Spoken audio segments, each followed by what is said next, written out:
I should have known something was wrong when my sister Amanda showed up at Sunday dinner with a moving truck parked outside.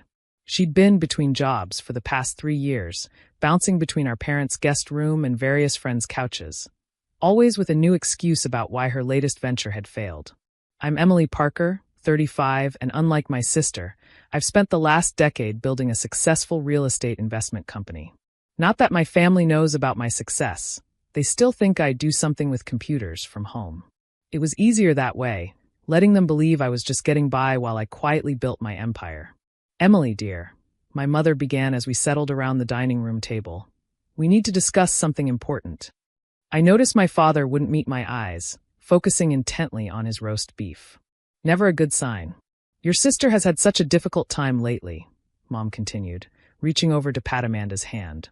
At 38, my sister still managed to look like the perpetual victim, her carefully cultivated expression of helplessness, one that had been getting her out of responsibility since childhood. And we've been thinking, Mom went on, this house is really too big for just your father and me. Amanda needs a fresh start, a stable home. I set down my fork, already seeing where this was heading. This house, the beautiful Victorian mansion I'd purchased 3 years ago through one of my investment companies, letting my parents live here rent-free while maintaining the fiction that it was their property. We've decided to give the house to Amanda. Dad finally spoke up, still not meeting my eyes. She needs it more than we do, and well, you're doing fine in your apartment. My apartment was actually a penthouse I owned in the city's most exclusive building, but they didn't know that either. Amanda's face held that familiar smug smile. It's just fair, sis. You've always been the independent one. I need family support right now. I took a slow sip of water, thinking about the property deeds safely stored in my company's files. That's an interesting decision, I said carefully. Have you spoken to a real estate attorney about the transfer? Oh, we don't need lawyers, Mom waved dismissively. It's a family matter. We've already promised Amanda she can move in next week. You'll help her settle in, won't you? I pulled out my laptop from my bag. Actually, I think we should look at something first. Really, Emily, Amanda sighed dramatically. Why do you always have to complicate things? Mom and Dad want me to have the house. That's all that matters. Is it?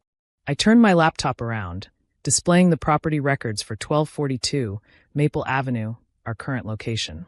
Because according to these official records, this house belongs to Parker Investment Properties, LLC. The silence that fell over the dining room was absolute. Even Amanda's perpetual victim expression slipped for a moment. That must be a mistake, Mom stuttered. We've lived here for 3 years. Yes, I agreed, rent-free, because I arranged it that way.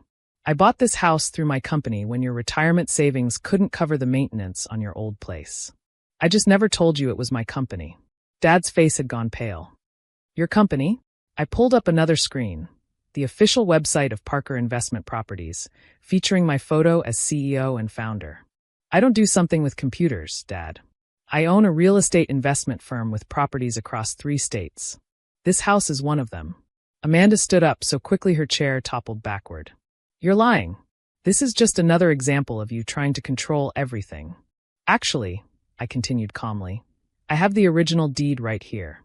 I pulled the document from my bag. I'd brought it along just in case, knowing my sister's history of attempted property grabs. You see, when Mom and Dad were struggling to keep their old house, I could have just given them money. But I knew you'd find a way to get your hands on it, Amanda. Just like you did with their retirement savings. Mom gasped. That's not fair. Amanda needed that money for her business ventures. You mean her pyramid schemes and failed get-rich-quick plans? I raised an eyebrow. I've kept track of every penny she's taken from you over the years. That's why I structured this arrangement the way I did, to protect you from yourselves. How dare you? Amanda's voice rose to a shriek. Mom, Dad, are you going to let her talk to me like this? But our parents were staring at the property records on my laptop, reality finally beginning to sink in. 3 years, Dad muttered. We've been living in your house for 3 years and never knew? I wanted to tell you, I admitted. But every time I tried, there was another crisis with Amanda, another emergency that needed their attention and money. Money you could have provided, Amanda accused. You've been rich this whole time and let our parents struggle. They haven't struggled, I corrected her. They've lived comfortably in a beautiful home, with all maintenance and property taxes paid through my company.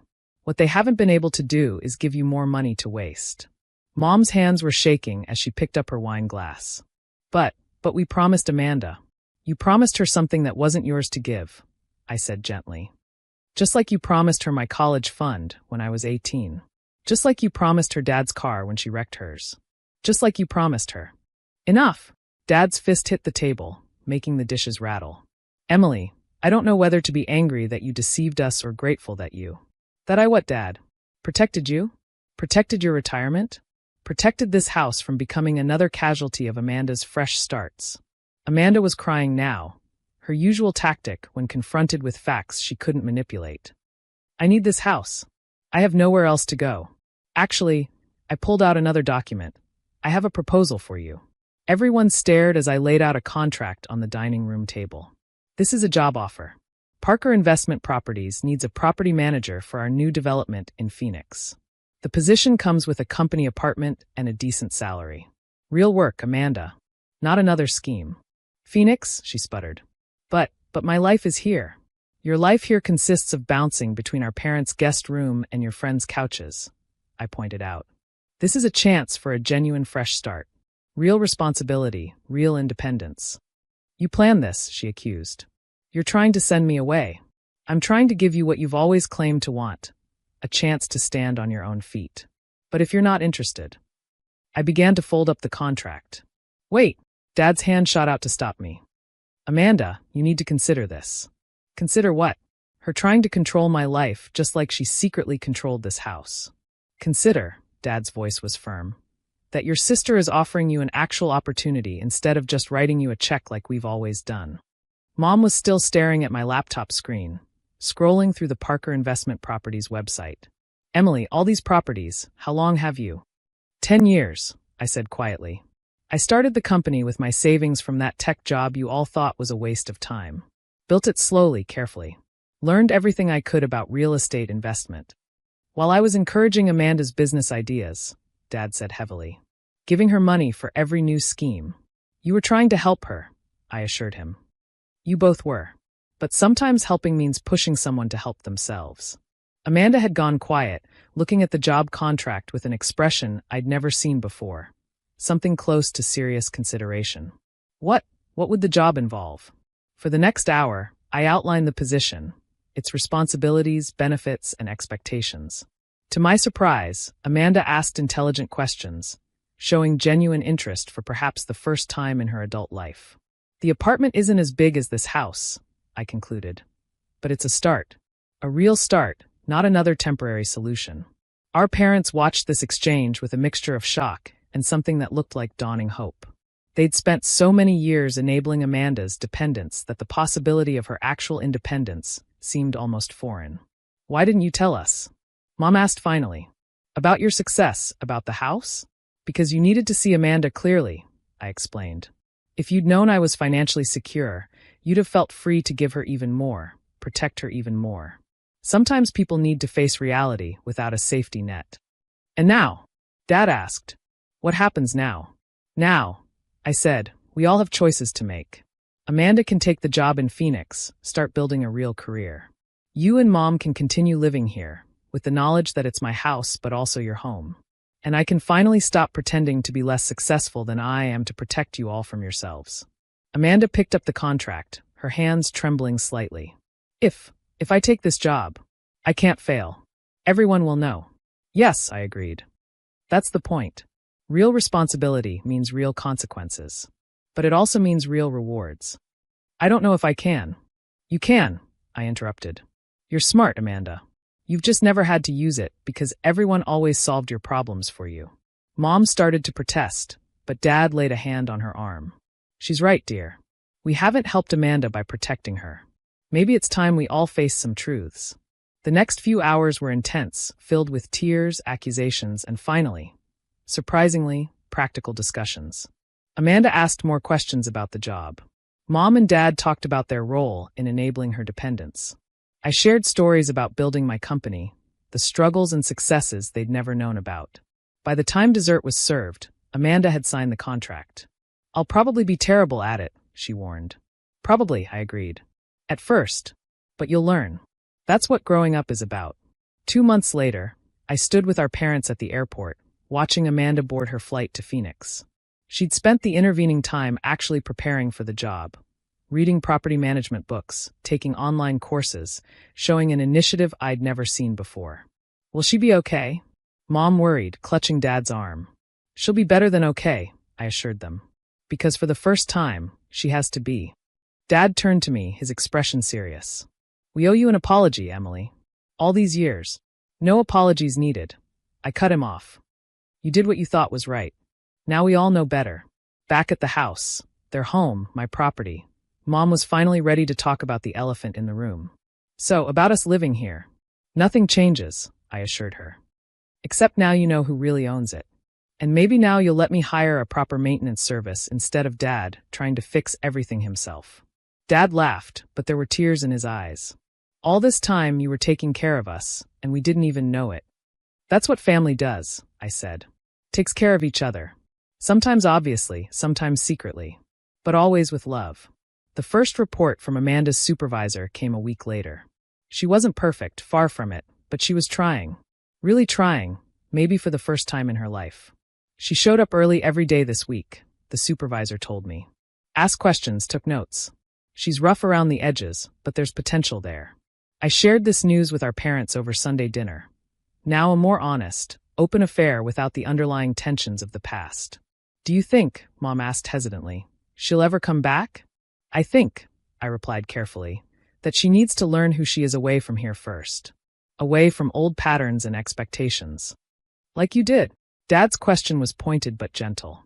Like I did, I agreed. Sometimes you have to step away to grow up.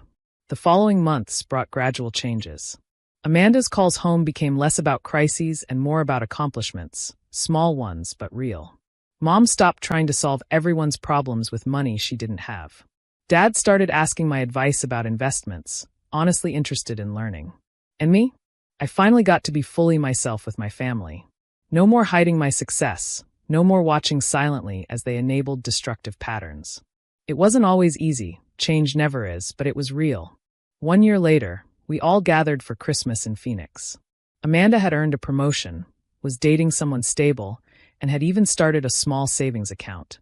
The victim mentality was fading, replaced by a growing confidence. I hated you at first, she admitted to me over coffee, for forcing me to grow up. I know, I said. Sometimes the best gifts don't feel like gifts at first. Mom overheard this exchange and joined us, her expression thoughtful. Like a daughter secretly buying a house to protect her parents? I smiled. Something like that. The property records that had caused such shock a year ago were now a family joke. Amanda had even framed a copy, hanging it in her office as a reminder of the day everything changed. You know, she said, I actually showed those records to a potential client yesterday.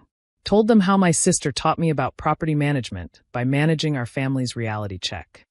We all laughed, the sound echoing through her small but well-kept apartment. It wasn't a mansion on Maple Avenue, but it was hers, earned, not given. Later that night, reviewing property reports in my hotel room, I found myself thinking about the different forms of wealth. There's the obvious kind, the properties, the investments, the bank accounts. But there's also the wealth of watching someone grow, of seeing family patterns change, of truth finally set free. My phone buzzed with a text from Amanda. Next year, Christmas at my place. I'm saving for a house. A small one, but mine. I smiled, remembering the sister who once demanded our parents' house as her right. Now she was planning to earn her own. Sometimes the best investment isn't in property at all. Sometimes it's in people, in tough love, in the courage to tell difficult truths. And sometimes the best property deed isn't the one that proves ownership. It's the one that proves you cared enough to protect the people you love, even from themselves.